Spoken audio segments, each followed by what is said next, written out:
Space. An infinite void of nothingness. Some people might be scared of it, others intrigued by the vast possibilities of the unknown. Nobody truly knows what lies beyond our blue planet.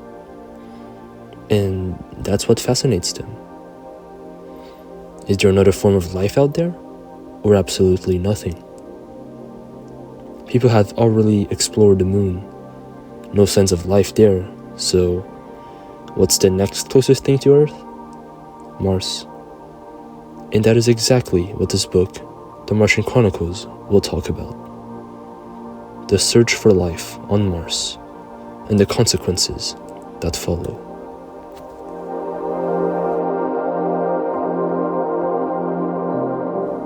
Ray Bradbury, the author of this book, also known for other sci-fi novels, such as Fahrenheit 451, tackles this subject in a way that nobody has done before. Instead of your usual classic futuristic stories like The Hitchhiker's Guide to the Galaxy, he decides to explore and prioritize the mentality of the characters, instead of the silly absurdity of their world. He was brave enough to criticize his own country during the early years of the Cold War, which was also a major influence as to why he wrote sci-fi in the first place. As he puts it in How I Wrote the Martian Chronicles, I have yet to be called a communist, even though I have written stories against book burning, excessive mechanization, police and thought control, and fascism in high places. I imagine no one has thought to call me a communist because I have laid the story in the future.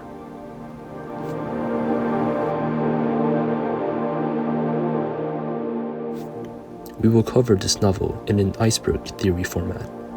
If you don't know what that means, let me explain. The iceberg is divided into layers, and each layer covers different ideas, events, or themes in the Martian Chronicles, which gradually increase in depth, just like an internet rabbit hole. So, without further ado, let us begin with the tip of the iceberg.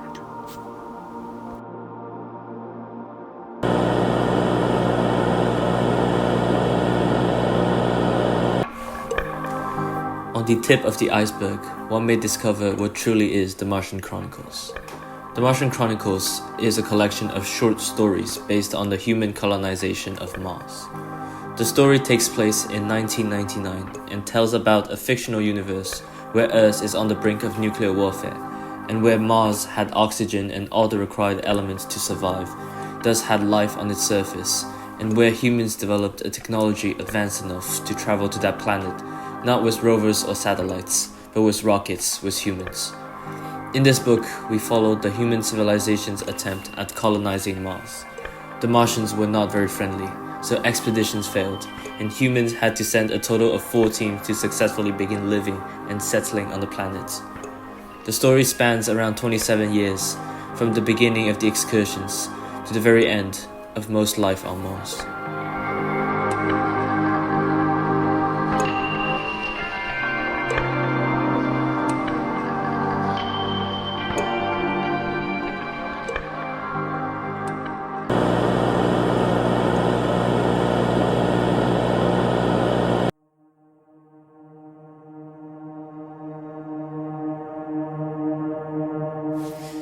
In the shallow waters, we can find the Martians. There was civilization long before human arrival. The Martians have golden eyes and possess telepathic abilities. Like humans, they live in an ordered society and live in houses, have their own language. Their cities are clean and artistic, much cleaner than the ones on Earth. The Martians do not attribute the same values as humans when it comes to nature, preservation, and environment.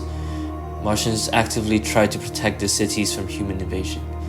They kill off all members of the Earth's expedition to try and prevent any more humans from landing on Mars, because they know that if ever the humans succeeded in living on Mars, everything they ever cared for and everything that ever mattered would be razed to the ground. Humans will destroy the buildings, ruin the canals, test their atomic bombs.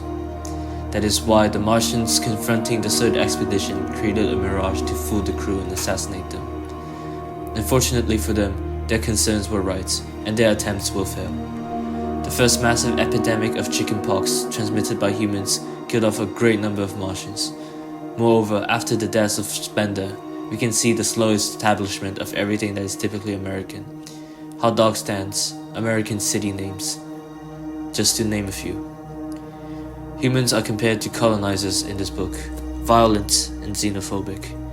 Americans, as described in the chapter involving Spender, are portrayed as raiders, haters, and unaccepting individuals.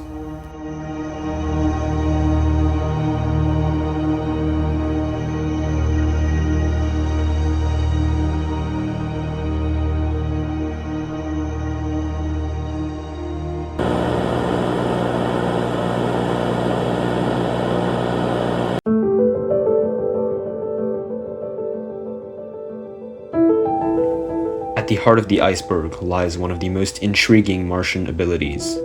Telepathy is a power the Martians use throughout the story, but the telepathy Ray Bradbury talks about is very different, since this ability is divided into every field of the human senses, such as smell, touch, and sight. Most of the Martians exhibit hostile behavior towards mankind, and will attempt to destroy every expedition using their telepathic powers. For example, during the first expedition, the Martian Yela manages to predict the arrival of the first men, Nathaniel York and his crewmates, through a dreamlike experience that she supposes was most likely telepathy. Several signs hint at this. The fact that the dream occurred during the day, which was unusual for Yela, the very vivid detail during the vision, and the fact that the Martian could understand human language despite never having learned to speak it. The Martians' telepathic abilities must be very developed since they can predict with great accuracy future events. In fact, the first men to arrive on Mars were indeed directed by Nathaniel York, and the rocket's landing spot was also pinpointed with enough precision such that Yela's husband, out of furious jealousy, since his wife seemed to prefer those so disgusting humans over him, was able to exactly track the first humans down right as they landed and execute them using an advanced bee-launching firearm, thus causing the first mission to fail. Telepathy is also involved in the second human expedition to Mars, where this time, the Martians mistake Captain Williams and his crew as insane. For the Martians, those in mental asylums project their hallucinations to others through telepathy. For the Martian psychologist Mr. XXX, Captain Williams was just really good at hallucinating things, such as his rocket and his crew, to the point where they were indistinguishable from reality because they were reality. Personally, we found this chapter very comedic because of how Mr. XXX is so absorbed by his convictions that he doesn't take even just a second to question them, which rapidly escalates the situation into him killing Captain Williams, his men, and himself. Another instance where the Martians used their telepathic abilities to induce hallucinations was in the short story The Third Expedition, where the Martians managed to fight off human settlers by altering their appearance and that of their planet to emotionally control the humans. They managed to achieve this by accessing the astronauts' memories through telepathy. Then, they created a dreamlike scenario of reunion with the astronauts' loved ones, perfectly replicating their childhood environments and playing with their emotions in order to gain their trust and to murder them. For example, for the Captain John Black, his brother Edward, his mom, and his dad, who were all previously deceased, welcomed him back into his childhood home. The play with human emotions of nostalgia and grief is an extremely powerful and effective move by the Martians to eliminate the human threat, and demonstrates how they are depicted as very ingenious by Bradbury, probably even more so than humans, but simply unlucky in how they are pathetically wiped out by chickenpox, which was ironically brought to Mars by the crew of the third expedition. As a matter of fact, it is really quite fascinating to think of the Martians as being superior to humans, and we think this is one of the key aspects that differentiates Bradbury's work from other sci-fi literature. We humans tend to be rather conceited, which makes us often depict other species, such as animals, or in this case, aliens, as inferior. But in the Martian Chronicles, the aliens stopped where the humans should have stopped. They stopped questioning why they live, and instead just enjoyed living for what it is. They ceased to destroy each other with wars and atomic bombs. They blended religion, art, and science instead of contrasting them. In a way, it's interesting to think about how they may have stopped seeking the objective truth and may have been less technologically advanced and yet managed to live life to its full potential. In the book, there is a comparison to how humans live too much like man and not enough like animal, whilst the Martians were able to strike a much better balance. We think man and animal symbolize diverging ideas. Man thinks, questions. It seeks objective truth, advancement in science and technology, whilst animals live, react. It doesn't question reality, why it lives. It embraces life as a privilege. In that sense, this comparison can be logically applied to humans and Martians. Humans tried too hard, thought too hard, while Martians tried and thought just enough. Maybe sometimes ignorance is bliss.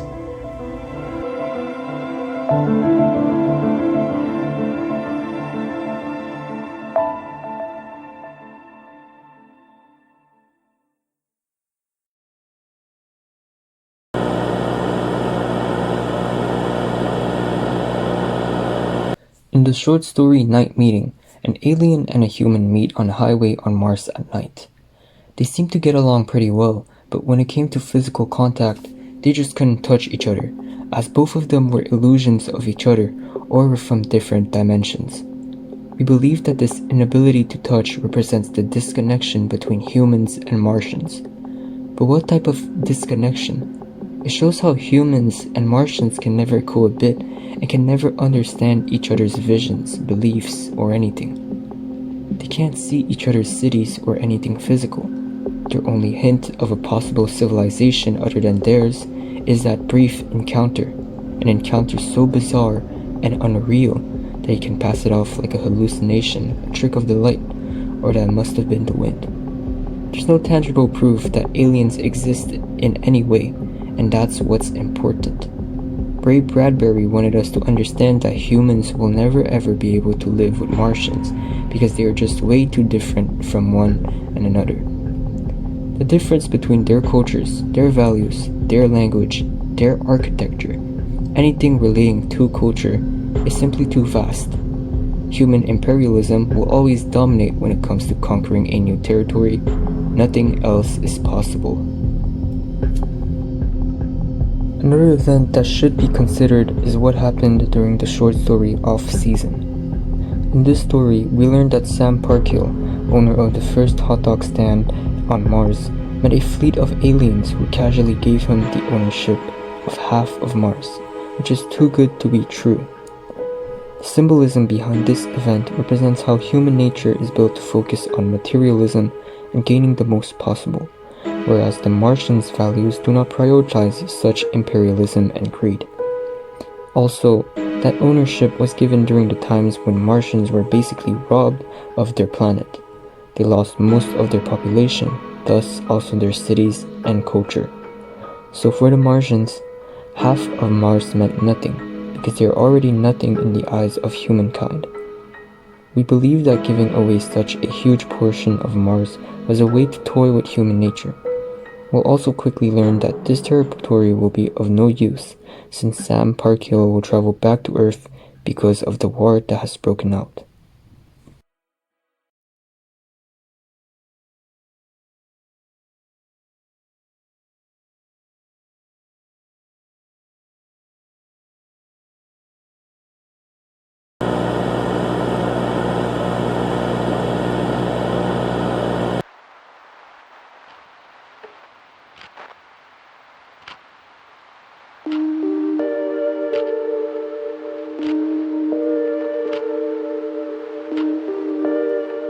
It comes as no surprise that Ray Bradbury, being the masterful author he is, makes interesting references to other literary works.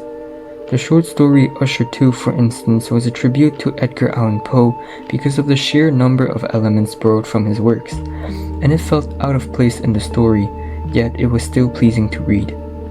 The idea behind it is simple. After humans established themselves on Mars, a man named William Stendhal replicates Poe's Gothic house of Usher, which is inhabited by mechanical apes, skeletons, vampires, phantoms, and all sorts of fantastical creatures. But he built the house not out of enjoyment, but as a setup to his mastermind plan of killing high-ranking moral climates investigators, who are, to put it simply, elite book burners on Earth. He intends to avenge literature by delivering to every one of the book burners an ironic demise. Their deaths will be literal allusions to many of Poe's works which they've burned on Earth. For example, the first investigator to arrive on Mars, Mr. Garrett, is swiftly disfigured by an ape during his inspection of the House of Usher, which is a direct reference to the razor-blade killer ape in the Murders in the Rue Morgue. Then, the rest of all the Moral Climates people came, and funnily enough, Stendhal organized a masquerade for all of them.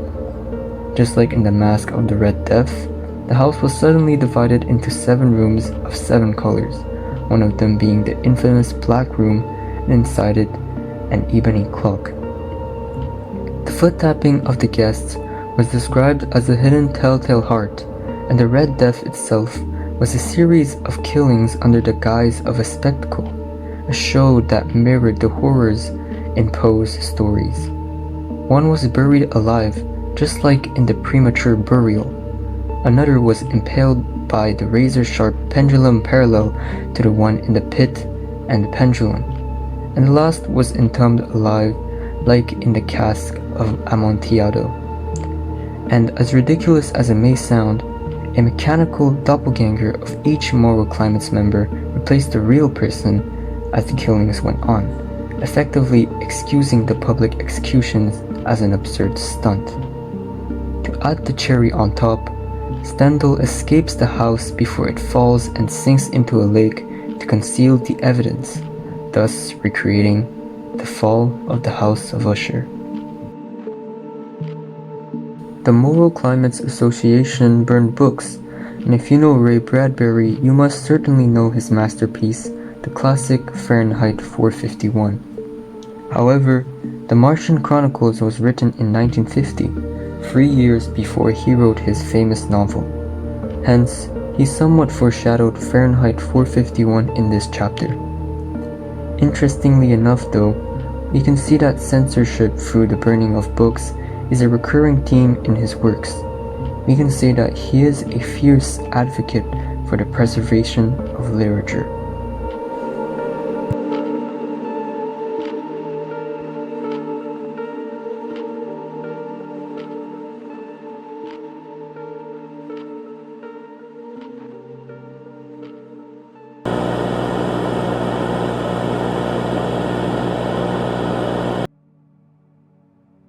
In the dark depths of the ocean, we may discover the analogy with racism.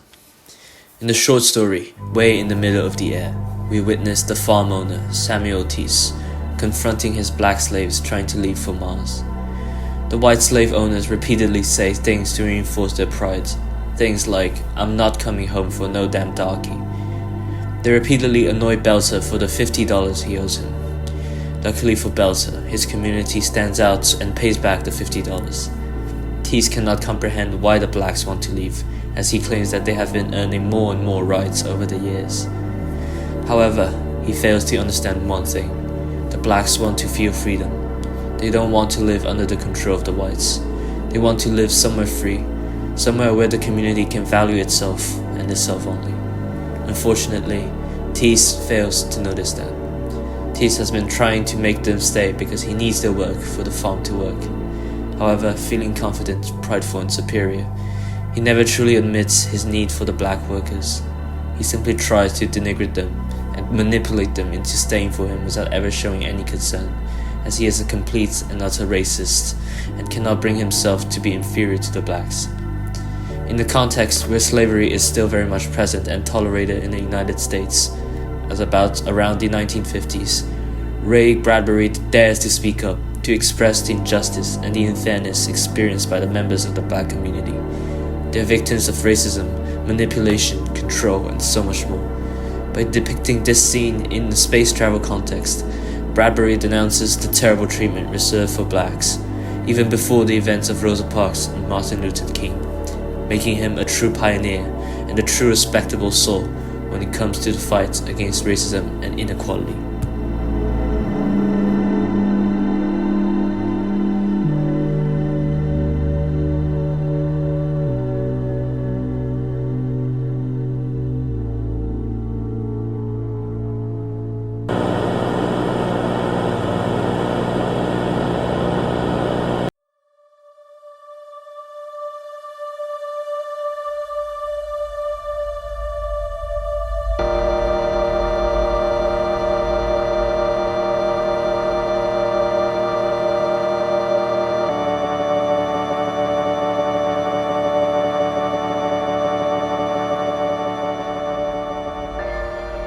And now, we finally get into the heart of the Martian Chronicles. When all the short stories are woven together, they spell out a message. Humanity is a destructive force and a tragedy waiting to happen. The Martian Chronicles isn't a story about Martians, but rather a story about us and how we have a trend of destroying nature. In fact, when the third expedition's crew set foot on Mars and came into contact with the Martians disguised as loved ones, they unknowingly infected them with chickenpox, and in only a year, the disease eradicated most of the Martian species, leaving their cities and civilizations hollow. When the official settlers of Mars arrived, they could literally see bodies piled up in the blue canals and cities devoid of life. This reminds us of how colonialism tended to create epidemics within the colonized nations, which tragically decimated a good chunk of the native population. Ultimately, it shows how we sometimes choose to ignore things that seem trivial but that can have devastating consequences. Colonization not only destroyed civilizations but also erased them from history.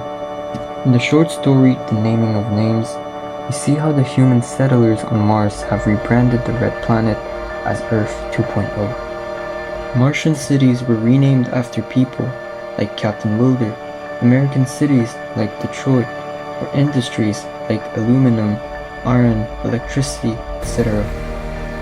Even the cities themselves are altered so that they resemble the suburbs on Earth. These drastic changes give no recognition to the native Martians who once lived there, and their land is basically stolen. This is probably another reason why the huge fleet of Martians gave Sam Parkhill, the hot dog stand owner, ownership of half of Mars. Their values being different from ours, they ceded ownership to their native land because of how unrecognizable it has become. However, nature isn't the only thing that humans tend to destroy. The fact that we can kill each other in wars, conflicts, and conquests already shows the self-destructive nature of our species, and to that is added nuclear fallout ever since the invention of the atomic bomb. We couldn't travel to Mars in 1999, but in the Martian Chronicles universe, we could, and for a dire reason. Societies on Earth were on the brink of a full-scale nuclear war, and people had to flee. Settlers on Mars watched Earth from afar burst into flames only 4 years following their installation on Mars. And ironically, instead of staying on Mars to shelter themselves from the disaster, settlers returned to their families on Earth because they felt alienated on Mars. We find it striking that after eradicating the entire Martian species, the humans leave Mars alone only 4 years into their conquest of the planet. They basically destroyed an alien civilization for a temporary escape from something they did to themselves, which is just as blatant and outrageous as it can get. Even though the Martian Chronicles was written in 1950, only 5 years after the first nuclear warhead was dropped on cities, the nuclear threat appears in the novel, which just shows how impactful the devastation and the horrors of Hiroshima and Nagasaki would have on the world. Moreover, it was written during the early days of the Cold War, and perchance, the way the story turned out could be what Ray Bradbury thought of the arms race and the future of mankind if it continued in its trajectory at that time. For example, one of the last short stories in the Martian Chronicles, titled There Will Come Soft Rains, described a house filled with advanced technology that lives on in the year 2026, long after humans have destroyed themselves with their nuclear arsenal. This hypothetical is already terrifying on its own, but it gets more disturbing if we consider the many times when the world as we know it came close to similar total annihilation during the Cold War. In the end, only a few people survived the fallout, and one family in particular travels to Mars to start a new life. The cities are still there, but the people aren't. This new life symbolizes hope amidst everything that has happened so far in the story. It symbolizes the start of a new chapter for humanity, where all of the destructive technology invented by man is left behind on the ghost planet of Earth. In the end, Earth is no longer a home, but Mars is. Humans are no longer humans, they have become Martians.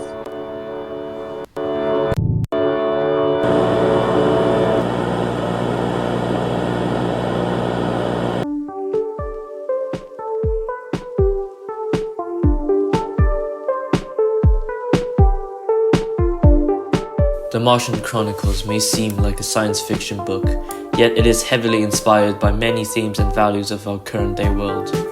Hiding beneath the surface of Martian exploration are the topics of censorship, racism, destruction, and a lot more. In fact, we often forget that the entire story is supposed to be related to Mars, as everything we read can be connected more or less to our society.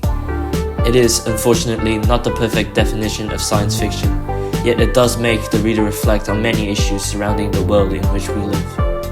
The main goal of this book is not really to entertain or to make people imagine a fictional world. It's to make people think, to make people realize how much of an imperfect world we live in. And luckily, the book does that very well. From The House of Usher to Samuel Tease, from telepathy to intertemporal communications. All short stories have much more to offer than what is written on paper. As for us, we found that The Martian Chronicles was a rather good read. We really liked the more dystopian and fiction side of the story, our preferred genre. But this story was different from 1984 or Fahrenheit 451. It was composed of short stories. Ray Bradbury did that to probably write about only the most crucial moments of the story, the parts conveying the important life lessons, symbols, and messages. The story was not only entertaining, but it was interesting, and went deep enough for us to spot the symbolism, think about the messages, and the overall goal of writing this book. This book is more than a story on Mars. It is more than some life lessons. It is human nature itself.